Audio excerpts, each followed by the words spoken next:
Hello, this is James Brady. This is Module 2 for Social Welfare Legislation and Services. In this module, we were supposed to discuss one of the core aspects of the Code of Ethics and pick one that we felt strongly about and discuss it and why we felt strongly about it. And on this one, I chose integrity. All of the Code of Ethics cornerstones are equally as important, but I chose integrity because it affects social work in more than just a singular level. With integrity comes trust.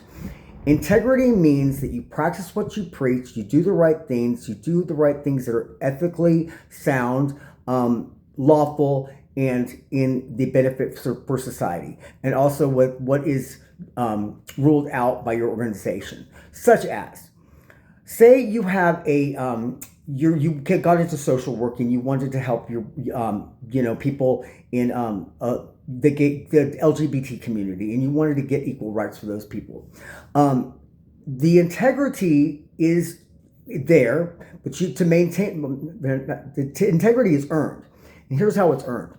It's great to want to help people, and it's great to want to help your community, but you have to remember, to maintain integrity and do the right thing, it has to be done on a general level.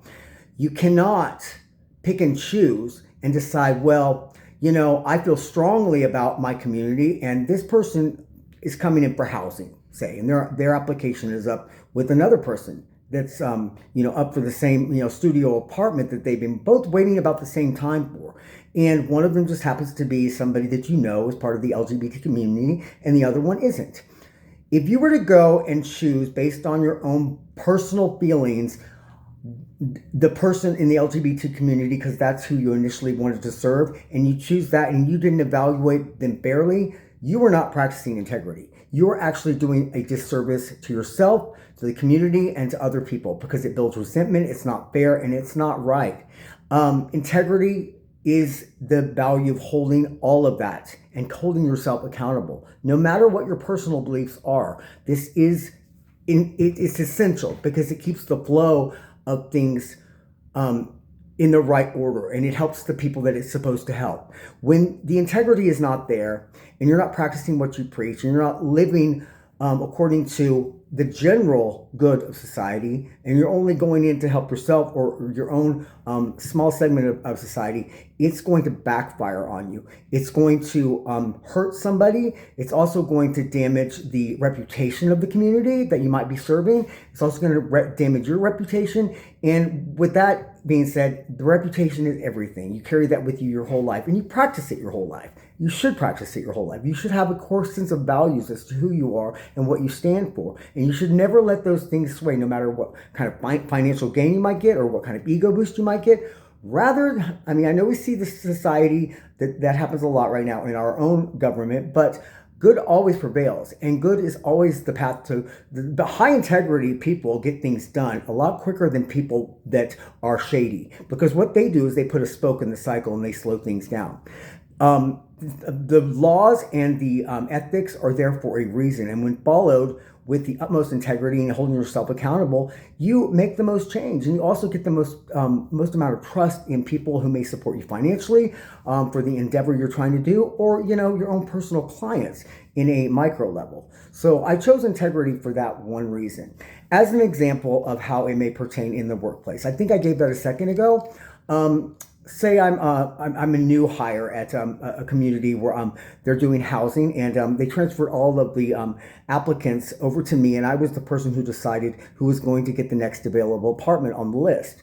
Well, I, being a part of the LGBT community, am very aware that having rights is essential, and people that have not have rights and a voice and have been marginalized deserve to deserve the rights and deserve the chance to be treated as equal.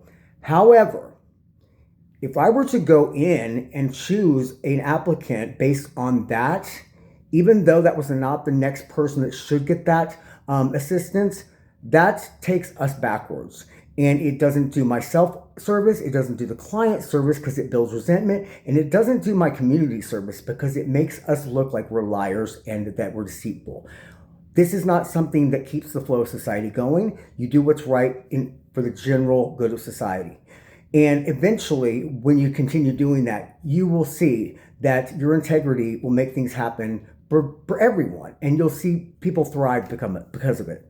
So, and it happens all the time. It happens all the time, whether it be someone in the African American community wanting to help someone in their community before they help somebody that's white.